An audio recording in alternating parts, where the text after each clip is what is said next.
Well.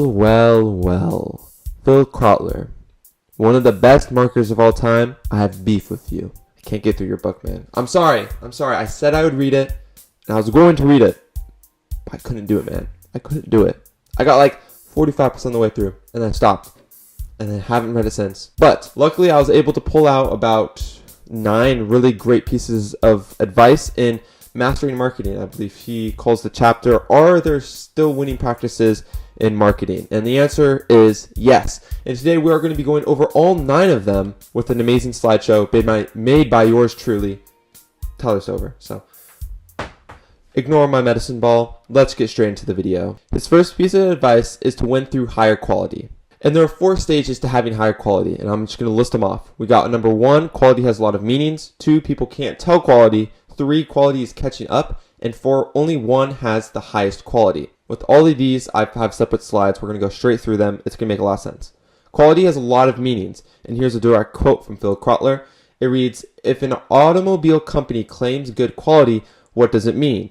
Do its cars have more starting reliability? Do they accelerate faster? Do their car bodies wear better?"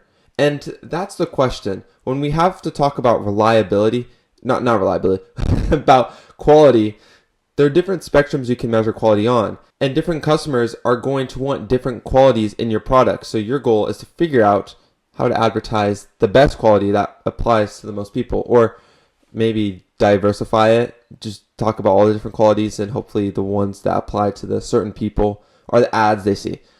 Also, there's another quote, because, and this is literally what I just said, customers care about different things, so quality claims without further definition doesn't mean much. That's why when you make an ad or are working on a product or whatnot, Phil Kotler, he advises that you specify what quality you have in that product. Why should people buy it? Tell them. Otherwise, people can't tell quality. People won't be able to look at your product and be like, you know what? That car is super reliable. That's exactly what I'm looking for. You did a great job. No. Instead, you're going to have to tell those people why your product is of quality. For instance, the iPhone. People who are early testers of the iPhone thought, this thing's weird. Why would I ever need a phone with a touchscreen? Look at me today. I don't have the iPhone in there in my room right now because it's currently sitting outside, so I don't doom scroll on it. Subscribe if you've doom scrolled before, but I am looking to get something to help me with my doom scrolling. That way, you guys get more videos. Number 3, quality is catching up. Most companies are catching up to each other in quality in most markets. This makes sense. Technology has boosted production speed, so that now companies who before wouldn't have much of a chance at having high quality goods can. For instance, a college student can now turn in a high quality essay thanks to ChatGPT.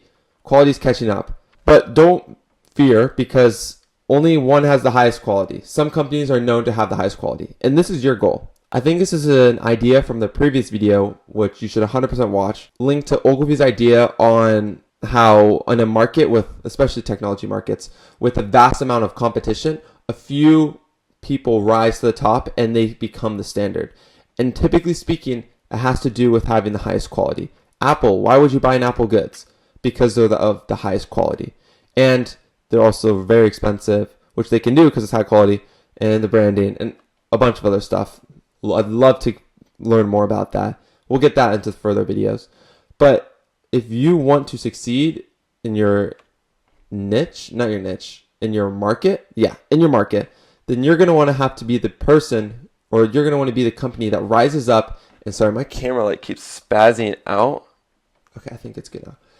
You want to be the person who rises up and becomes the quality standard of that market. Okay, next tip. The second winning marketing strategy is winning through better service. Let's read a little quote from Philip Kotler. Philip Kotler. Did I say Phil the whole time? I'm not going to change it, but no, his name's Philip Kotler. I think it's Kotler. I think it's close enough. Every service breaks down into a list of attributes: speed, quotability, knowledge, problem solving, and so on. Each person places different weights on different times in different contexts on each of the services. And to illustrate this point, I have invented the waiter example. If you look at this image, in the middle is an absolutely panicked waiter.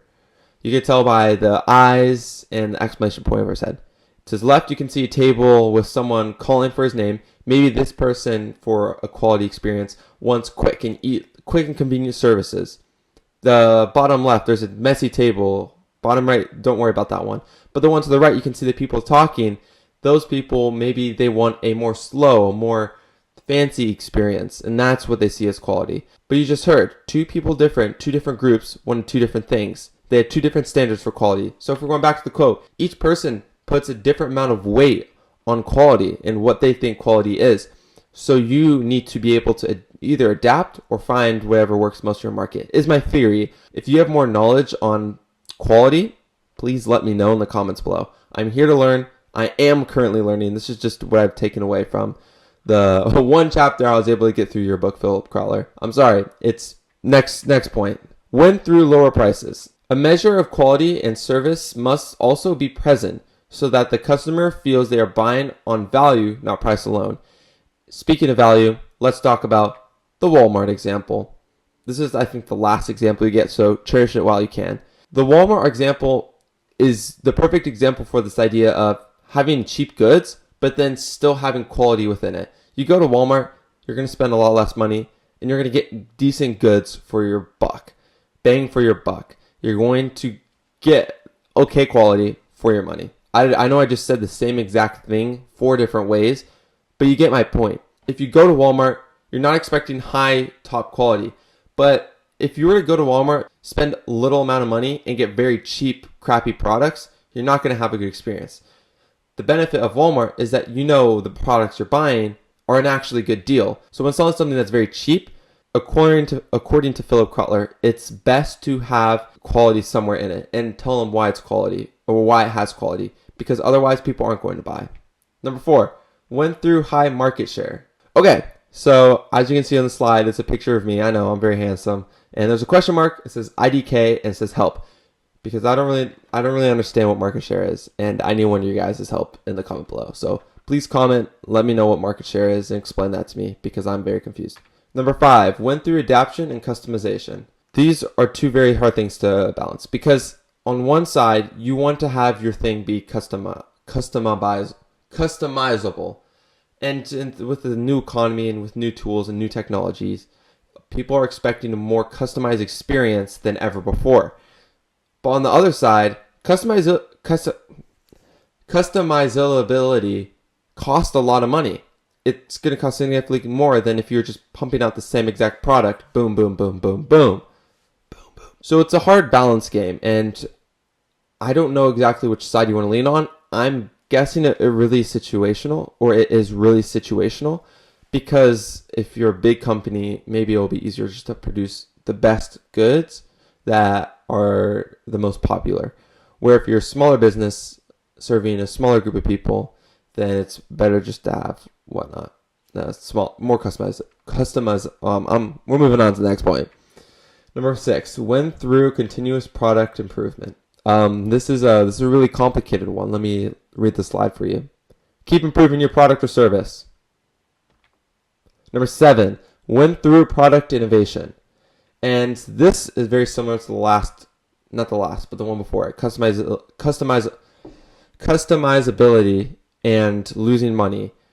In the same way, you need to keep innovating, but you also don't want to keep losing money. It's another really hard game, because otherwise, either you try new things and you fail, or you don't try anything and you become irrelevant. Both bad situations. We don't want to be in either of them. So you have to find a balance. Number 8, win through entering high growing markets. This is what I was talking about earlier. I'm going to repeat it again, because sometimes you got to repeat the best lessons again and again and again and again. Many will try at the beginning, but only few will succeed and become the standard.